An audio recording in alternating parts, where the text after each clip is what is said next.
Vous êtes à midi chez nous. Nous sommes donc dans la rubrique quart d'heure culturel. Notre invité, Monsieur Koye Francis, qui est professeur de design textile. Encore une fois, bienvenue sur notre plateau. Merci. Alors, le design textile, qu'est-ce que c'est? Le design textile, c'est l'art de créer de nouvelles formes.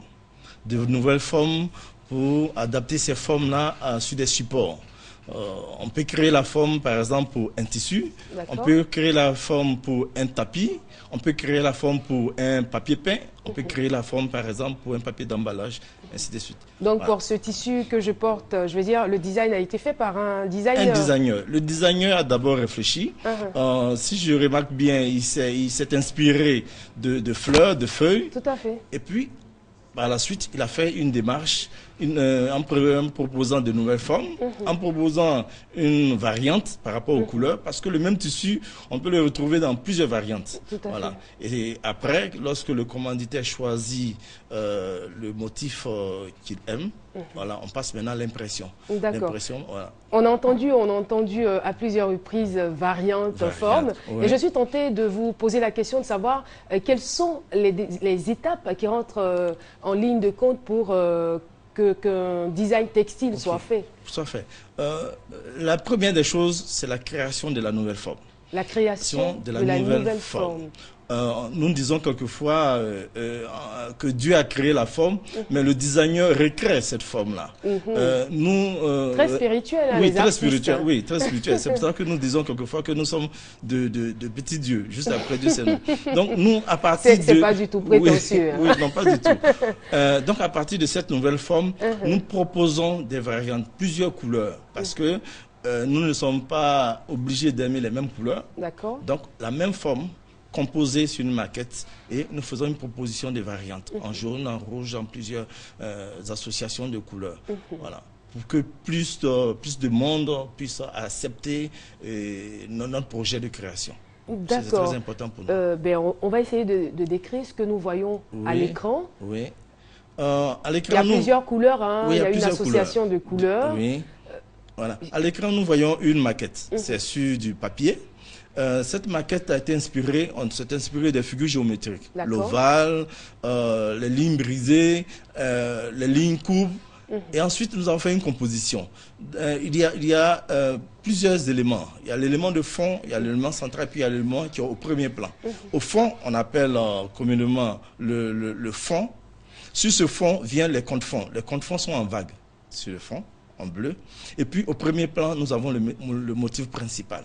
Voilà. Maintenant, si vous voyez, nous avons simulé ce qu'on appelle en matière de pagne, les blocs. Là, on est passé à un autre pagne, avec d'autres couleurs. Avec d'autres couleurs. Des couleurs, on va dire, chaudes. Oui, avec des couleurs chaudes. Ici, nous sommes inspirés d'une fleur. D'une fleur, nous avons fait d'abord la composition. Voilà, d'abord la composition avec des éléments dans le fond pour animer le fond. D'accord. Maintenant, avec. Mais là, on constate que le fond est tout noir. Le fond peut être blanc. Le fond peut être blanc au départ. Blanc au départ. Et puis par la suite, avec les variantes, on peut proposer plusieurs fonds. Le fond peut être bleu, jaune, rouge, ainsi de suite. C'est ce qu'on appelle les variantes. Voilà. Donc ici, c'est une proposition. Je crois qu'il doit y avoir pour le même dessin d'autres propositions de forme. Je ne sais pas si on peut faire passer. Voilà. Par exemple, ça, c'est aussi une autre proposition. Toujours inspirée d'une fleur, stylisée. Quelquefois, nous ne sommes pas obligés de reproduire exactement l'élément qui nous inspire. Voilà. Nous pouvons suggérer l'élément, nous pouvons modifier l'élément, nous pouvons interpréter l'élément. Et sur quel support? Bon, est-ce que ce n'est pas un travail infographique d'abord, avant de l'imprimer, de le mettre sur... Comment ça se passe? Il y a un travail au préalable. C'est là, je dis tout à l'heure, la création de la forme. La création de la forme. Mais je veux savoir le support sur lequel on crée la forme. On crée la forme. C'est sur du canson. Ah, d'accord. Voilà, sur du canson, avec un stylo. Avec un pinceau, et... Bon, les nouvelles technologies aussi nous donnent la possibilité de faire de l'infographie. Donc nous avons tous ces éléments. Et qu'est-ce qui est plus facile?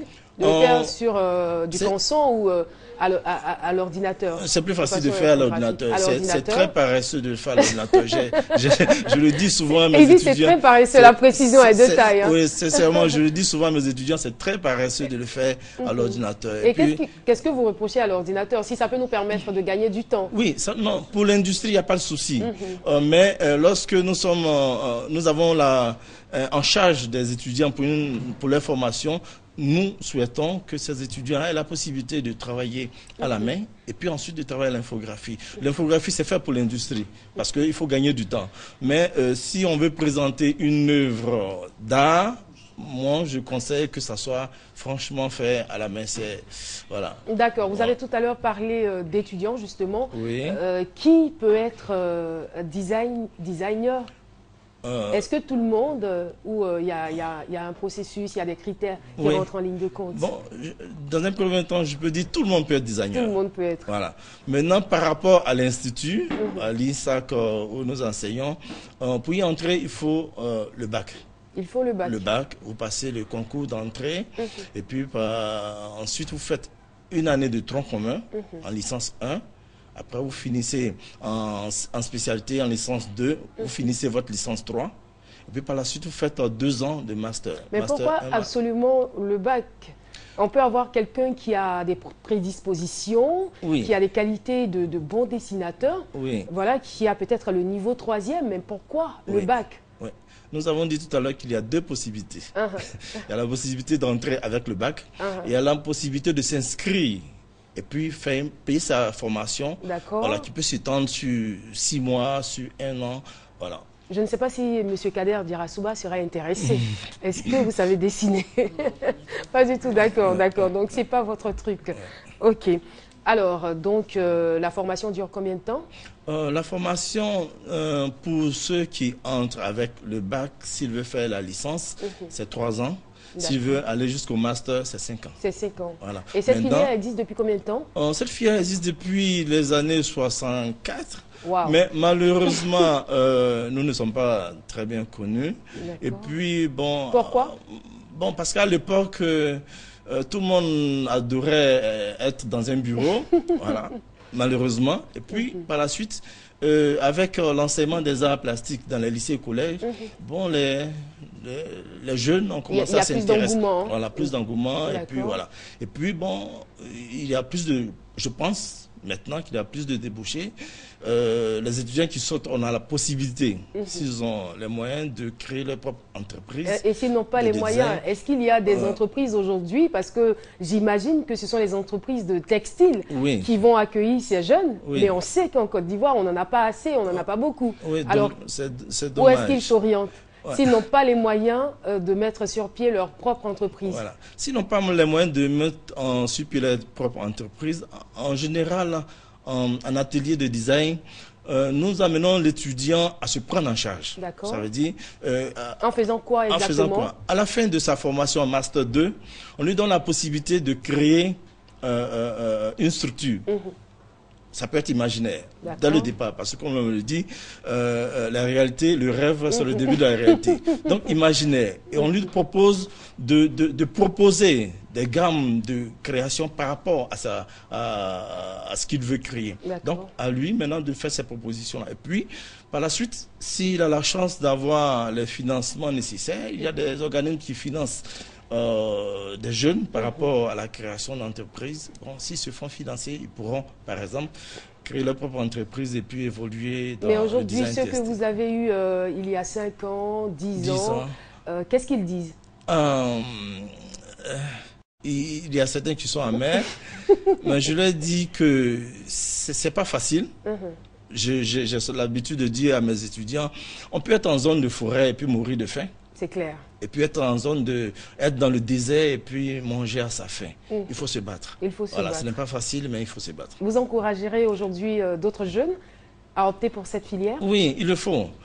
Parce que plus nous aurons des designers, plus nous aurons de nouvelles formes sur le marché. Voilà.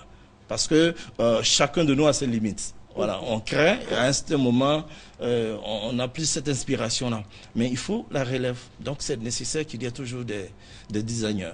Est-ce qu'il ne serait pas intéressant, M. Kader Dirasouba, que les jeunes se mettent ensemble pour former leur propre entreprise, comme il a dit tout à l'heure. Naturellement, il serait très intéressant que les jeunes nouveaux étudiants se mettent ensemble pour créer des entreprises, mais il y aura toujours le problème des financements qui est très difficile à obtenir sur le terrain également en Côte d'Ivoire. Voilà. Le problème des financements, je pense qu'on va pouvoir trouver la solution un jour. On l'espère très bien par rapport aux mesures qui sont prises par le gouvernement, que les solutions idoines seront trouvées pour régler ce problème qui est véritablement un gros problème et qui risque de créer d'autres problèmes si on y prend garde. Wow, d'accord. Alors, Monsieur Koye, Francis, nous sommes pratiquement au thème de notre entretien. Qu'est-ce qu'on retient du design textile et quel est votre appel à l'endroit de tous ces étudiants qui ont certainement eu le bac, voilà, et qui ont du mal à se décider par rapport à la filière? Merci. Bon, je veux dire qu'il est nécessaire pour nous, designers, de ne pas arrêter de travailler. Parce que c'est vrai, le marché est très difficile. Les contrefaçons par rapport à nos créations même, nous n'avons pas les moyens pour défendre nos créations, c'est vrai, mais nous ne devons pas baisser les bras, nous devons toujours nous mettre à la tâche et faire de la création. Pour ces jeunes qui veulent s'inscrire à l'INSA par rapport au métier de designer, je le dis, c'est un métier d'avenir. C'est vrai, pour l'instant, c'est difficile pour nous d'avoir le financement, mais j'ai espoir. Ça va venir, il faut inspirer confiance et c'est sûr, il faut aussi avoir la foi. La foi. Merci encore, Monsieur Koye Francis. Je rappelle que vous êtes professeur de design textile à l'INSAC. Et bien sûr, on parlait donc du design textile avec vous. Un contact, si vous le souhaitez. Le 07 53 53 24, le 01 18 04 16. Merci à vous d'être passé sur le plateau de Midi chez nous. On va vous accompagner avec une variété musicale. Merci bien.